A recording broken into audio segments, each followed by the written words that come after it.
Hello, my name is Matthias Scheffler and I am from the NOMAD laboratory in Berlin, which is located at these two institutions. I'm sorry to attend this meeting only remotely, and I very much hope to see you again in person in the not too far future. The title of my talk is Electron-Vibrational Coupling in and Beyond the Phonon Picture.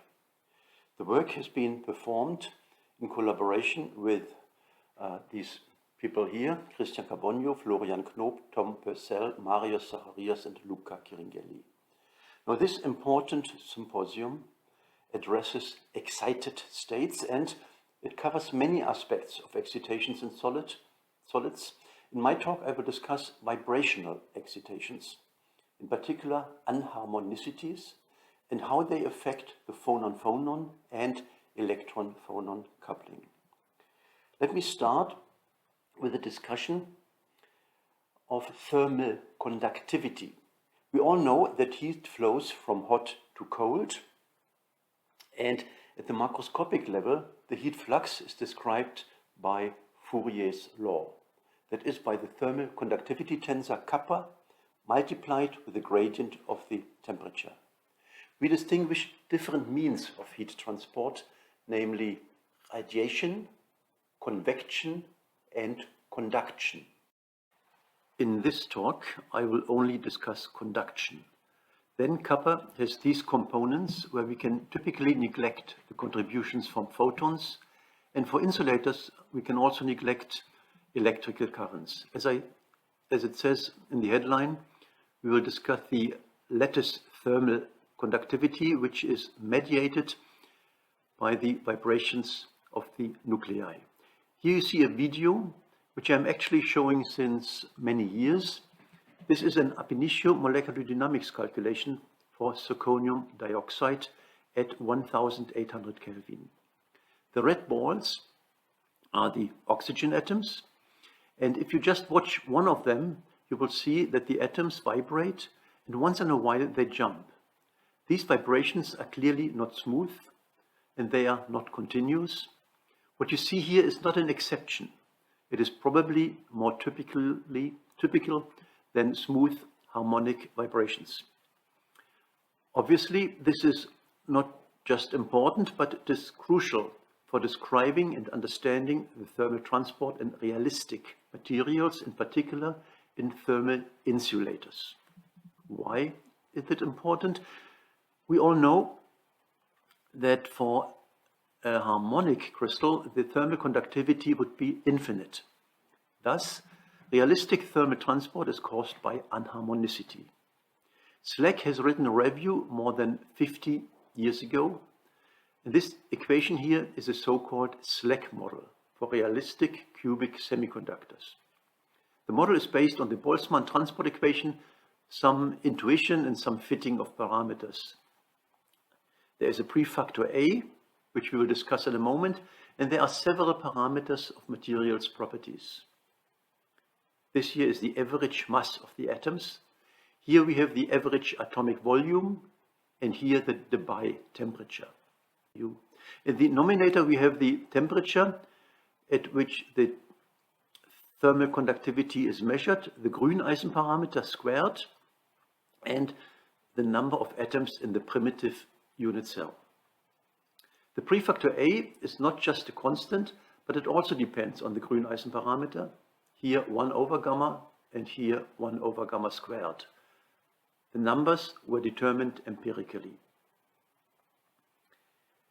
This model gives a reasonable description of the thermal conductivity, and it is also physically understandable, for example, in terms of phonon umklapp processes and so on. There have been refinements of the model, for example, by Snyder, Toberer, and others, and in a moment you will see, or I will show and discuss our work. For different materials, kappa values span 4 orders of magnitude. Therefore, in previous works, people have not fitted kappa, but the logarithm, that is log 10 of kappa. This has values between -1 and 4, and we will do the same, fitting log 10 of kappa. Let us have a look at the performance of the SLAC model. For that, we are considering 75 experimental results at 300 Kelvin. These 75 materials were obtained from the literature, and these are the references from the paper that we will submit soon. In fact, there are more than 100 materials behind these references, but from these over 100 materials, we removed unstable materials and electrical conductors. So these 75 materials cover a lot of different structures. There are 14 different binary and ternary crystal structure prototypes using the prototype description of Stefano Cottarolo et al. We have rock salt, zinc blende, wurtzite, and more structures. As said before, we analyze and present the result at a logarithmic scale. Here is the SLAC result, and here are the experimental values. The SLAC model captures the general trend, and its mean absolute error of log kappa is 0.3. I will comment more on the performance and error later.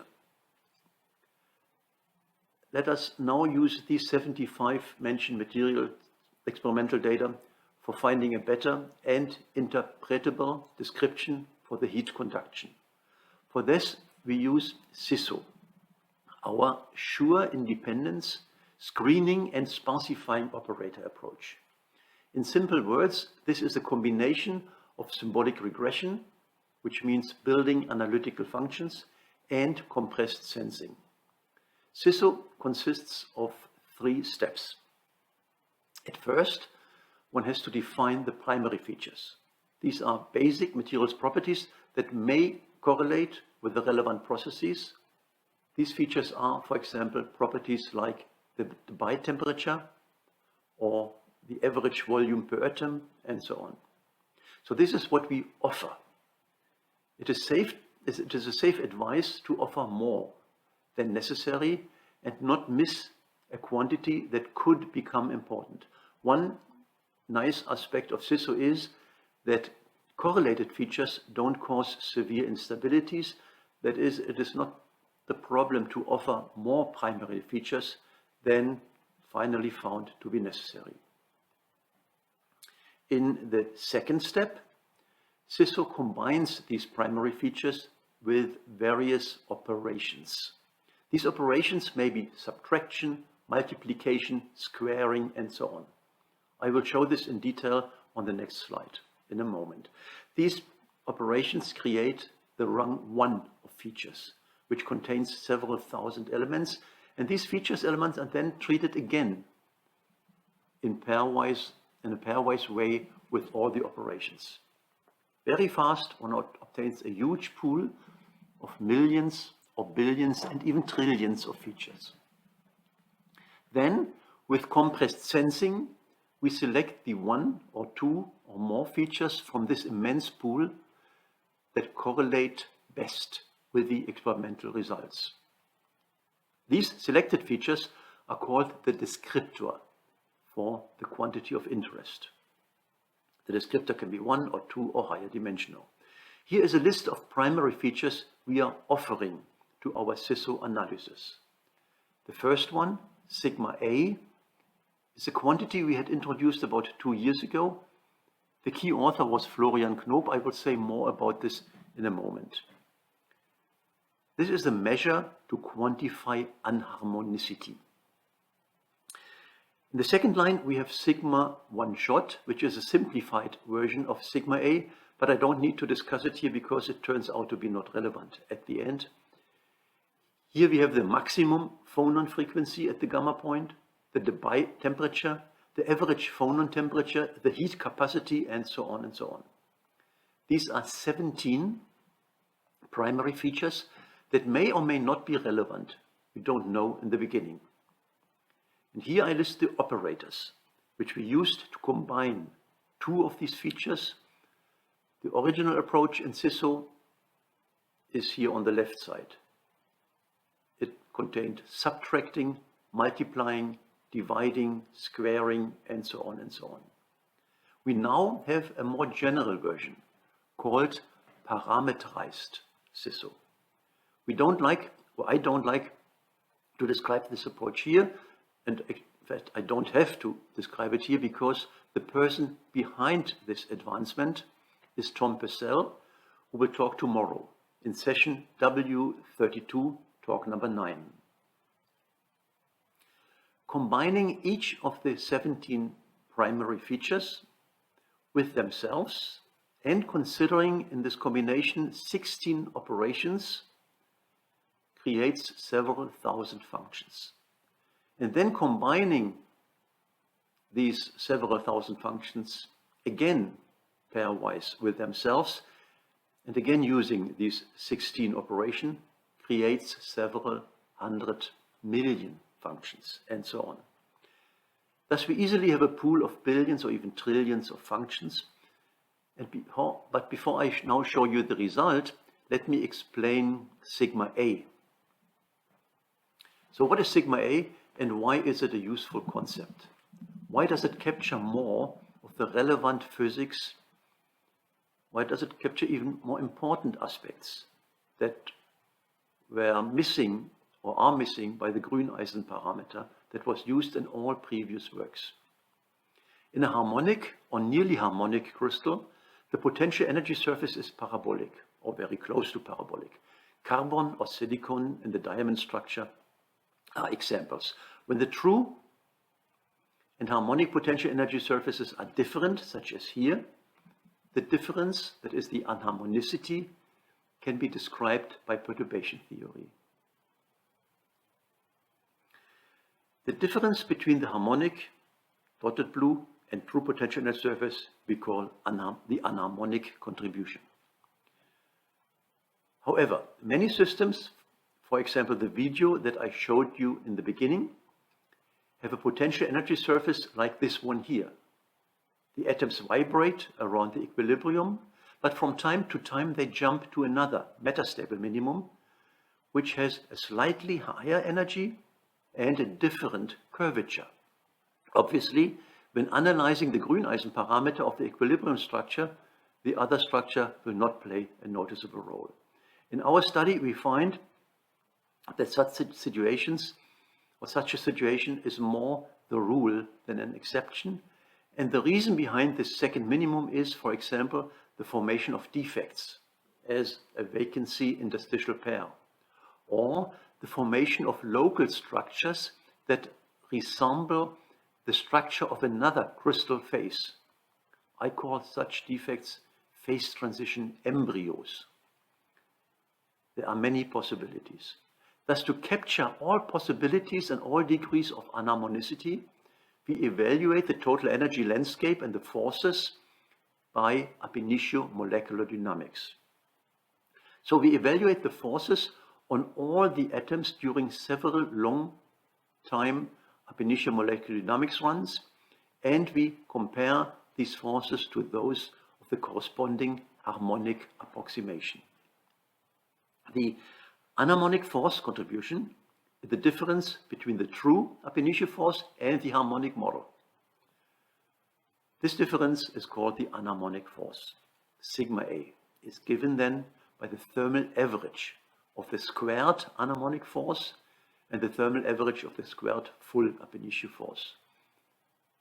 We sum over all the atoms in the supercell and the X, Y, and Z components.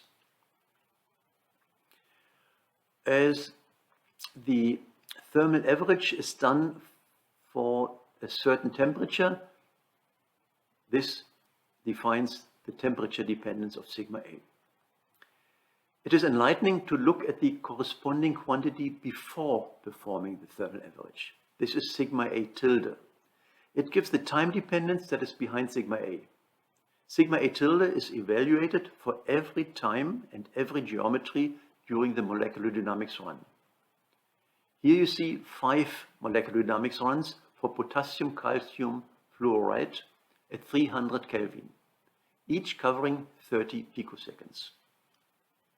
In the first one, sigma A has a value of 0.4, and it is essentially constant. This is what one would expect for a close to harmonic crystal, or for a crystal where the anharmonicity can be possibly described by perturbation theory. Still, a value of sigma A equal to 0.4 is a rather high degree of anharmonicity. In the second molecular dynamics run, we see one jump here and then a longer lasting jump here. Sigma A changes from 0.4 to 1.1. This is a significant change, and it reflects what I said before, the visit of a different minimum of the potential energy surface. And here we see a change from 0.4 to 1.2. That is another visit of another minimum. This introduction of the anharmonicity measure sigma A has been published already about 2 years ago, and the leading author, Florian Knoop, will give a talk tomorrow, where he will also use this concept. He will talk in session S48, talk number 6. Before I discuss now the equation that SISSO selects, let us have a look at the performance of the SISSO result in comparison to that of the SLAC model. Here are again the model predictions compared to the experimental data, and again both axes are logarithmic. The top figure shows the SISSO result, and the bottom figure the SLAC model, the same that you have seen before. Clearly, the SISSO result looks better, but let me now quantify this statement by violin plots. Here we not only give the mean absolute error of the fitting quantity, but more details. These plots are obtained from the cross-validation analysis, thus these are prediction errors. For the SLAC model, you see a maximum error, then the 95% confidence interval. This means 95% of all the data have an error smaller than this value.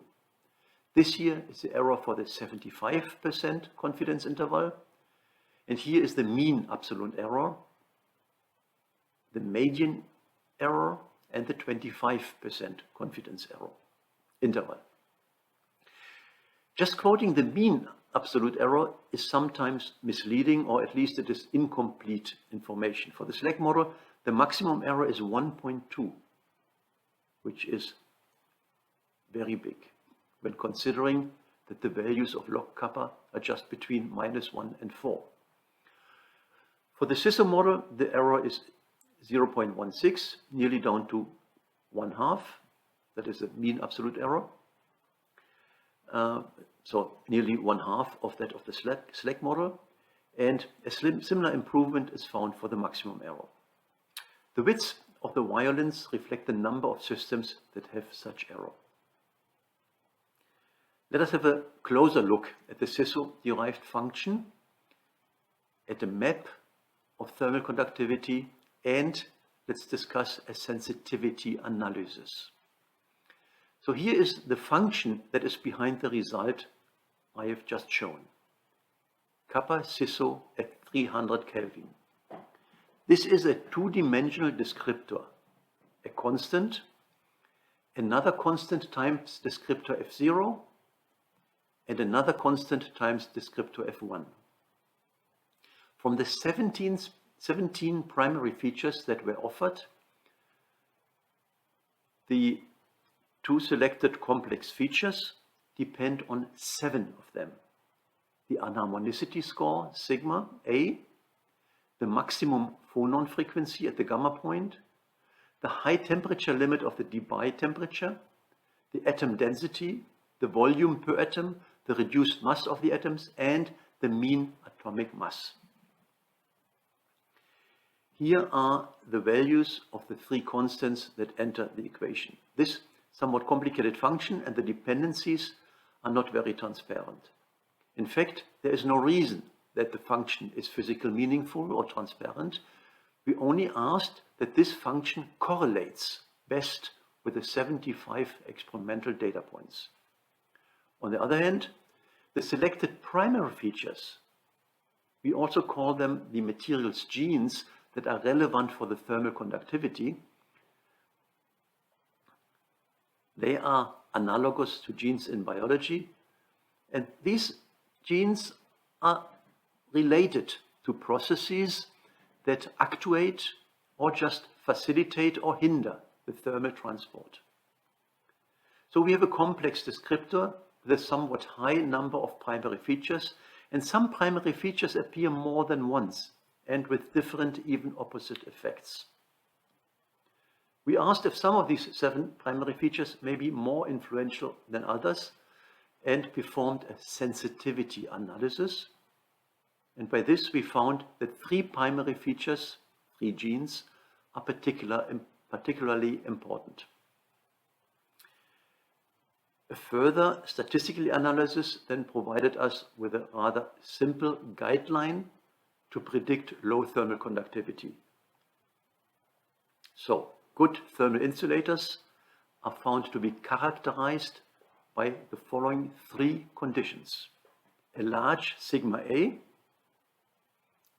as a measure of anharmonicity, a small Debye temperature, this is a measure of harmonicity, and a large volume per atom. This is one aspect of structure characterization. These quantities were also part of the SLAC model with the modification that we now have a better measure of anharmonicities, namely the sigma A parameter. The SLAC model also has a different functional form as it was based more closely on a physical model. In contrast, we now accept that the different processes that are behind thermal transport are very intermingled, and that it may make more sense to consider correlations, giving up the request that the details of the equation have a physical meaning. The right side is a graphical representation of the SISSO result.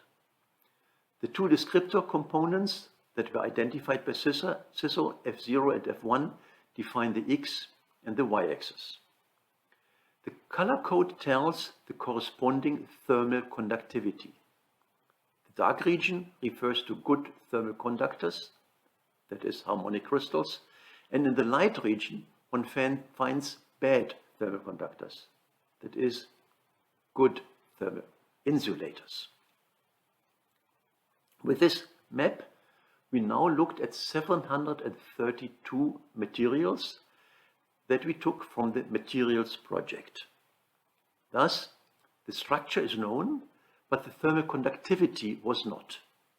Among these 732 materials, we identified 91 thermal insulators with a kappa value smaller than 10 watt per meter Kelvin.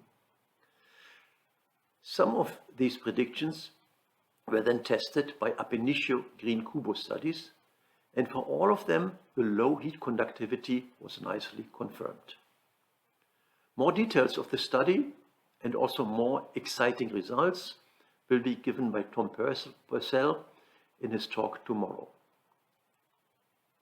Let me continue with the discussion on and how such anharmonic effects affect the electronic band structure. Here you see the band structure of silicon. At the left, it is the one you know. That is, this is what a frozen lattice, that is the band structure of a frozen lattice at 0 Kelvin. And at the right, you see a snapshot of the band structure where the snapshot is taken during a molecular dynamics run at 100 Kelvin. There are changes of the band gap, of the curvature, that is of the effective masses, and there is some width of the levels reflecting that electrons or holes in such states have a finite lifetime. How are we calculating this, and what can we learn from it?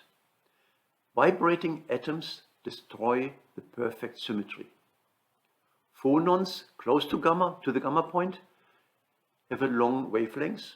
That is, their distortion patterns span many primitive unit cells. This also implies that their influence in terms of thermal averages will be small. To capture as many phonons and other vibrations as possible, we need to consider a rather big supercell. This here shows the band structure of the primitive cell, an 8 times bigger cell, that means this is doubled in all 3 directions, and a supercell that contains 64 primitive unit cells. Bands are folded back into the smaller and smaller bryon zone, but without distortions, the corresponding wave functions will not change. They will not mix. So we are doing ab initio molecular dynamics now for such big unit cells, or for such small bryon zones. In fact, we use even bigger cells in the actual calculations. That is, we will use later cells of 650 and even 1000 atoms. As soon as the atoms vibrate, that is, when lattice distortions and the symmetry are destroyed, the wave functions will hybridize. We then evaluate for every time, that is for every geometry that it visited during this molecular dynamics run, the band structure, and each band structure is then unfolded. This means psi k is if psi k is the wave function of the vibrational distorted big supercell, it is projected on the wave functions of the equilibrium geometry. This matrix A here is a projection matrix. For an undistorted lattice, its element would be just 1 or 0. For a vibrationally distorted lattice, wave function hybridize and the values of the A matrix will change. The expansion coefficients A, NL, K, K prime are the electron-vibrational coupling terms. They describe the vibrational renormalization of the electronic band structure, and they also describe the corresponding lifetime reduction. And the A matrix describes the unfolding of the energies of the small bryon zone into the broadened bands of the large bryon zone. This here is silicon, which is very harmonic. Thus, for this material, we wouldn't really need a molecular dynamics calculation. Here, perturbation theory would also work. However, silicon is a particularly good test case because good experimental data are available. The black lines, by the way, show the band structure at 0 Kelvin. At the right side, you see the effective mass of silicon at the conduction band minimum as a function of temperature between 0 and 600 Kelvin. The value of the effective mass increases significantly in this temperature range, and the theory agrees well with the experimental data. The origin of this change of the effective mass is mostly the vibrational renormalization of the electronic band structure. Thermal expansion plays a small role, but just less than 5%. Finally, let us have a look at the cubic perovskite, strontium titanate. This is very different to silicon because it is a strongly anharmonic material featuring soft vibrational modes. At temperatures below 105 Kelvin, this material exhibits a tetragonal structure in which the different tetrahedra are slightly tilted with respect to each other. And above 105 Kelvin, up to the melting point at 2300 Kelvin, strontium titanate exhibits a cubic structure in which all tetrahedra appear to be aligned. This cubic structure corresponds to a saddle point of the potential energy surface. Thus, this cubic structure features imaginary phonon frequencies, which means that this structure is only stabilized by dynamical effects. The temperature here goes up to 1750 Kelvin, and you see that the vibrational renormalization gives rise to a huge reduction of the band gap. The change is 1.4 eV. Thermal lattice expansion is of course included, and it contributes to this change about 0.2 eV. The directly calculated molecular dynamics result is the green line. In these calculations, zero-point effects are not considered, and therefore the bending at T equals 0 Kelvin is absent. Although the supercell was pretty big, that is 625 atoms, long-range electrostatic effects are not fully captured. If we include these in terms of a Fröhlich correction, we obtain the orange curve, which is pretty close to the experimental results. In this case, a phonon-based approach, that is perturbation theory, that starts from the harmonic approximation, does not provide a satisfactory description, and you can read more about this in this publication. Let me conclude. In this talk, I wanted to show and stress that anharmonicity in real materials is more than vibrations in a distorted parabola. Anharmonicity includes the formation of point defects, phase transition embryos, and more. This means that the vibrating atoms, with its other minima of the potential energy surface. These other minima have a slightly higher energy, but possibly significantly different vibrational modes. Importantly, phase transition embryos, that is local structural defects that resemble the structure of another crystal phase, can occur already very early, that is at temperatures quite far away from the actual phase transition. All these aspects of anharmonicities are captured by ab initio molecular dynamics calculations and by appropriate time and ensemble averages. This means that harmonicity can be characterized by this quantity sigma A. By the way, this would not be characterized by the Grüneisen parameter, which only describes anharmonicity effects associated with volume changes.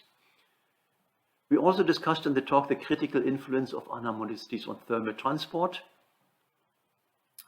The artificial intelligence method SISSO and a sensitivity analysis helped us to identify 3 parameters that are particularly important for the quantitative description of thermal transport: sigma A as a measure of anharmonicity, the bi-temperature, a measure of harmonicity, and the volume per atom, one aspect of structure characterization. Anharmonicities give rise to structured broadening of the electronic band structure. Typically, the broadening is more complex than just the Lorentzian. Anharmonicities also give rise to changes of band gaps, effective masses, and so on. Let me mention that the funding of this work came from my ERC Advanced Grant and from the European Center of Excellence, NOMAD. The work that I presented was mainly performed by these 5 gentlemen, where 3 deserve a special mentioning: Christian Carbonio, Tom Purcell, and Florian Knoop. The latter 2 will have contributed talks tomorrow. I thank all these 5 people for the collaboration, and I thank you for your attention. Maybe let me just add one little thing. It's very sad that I cannot be in Chicago in person. If you have any question or comment, please drop me an email. Thank you.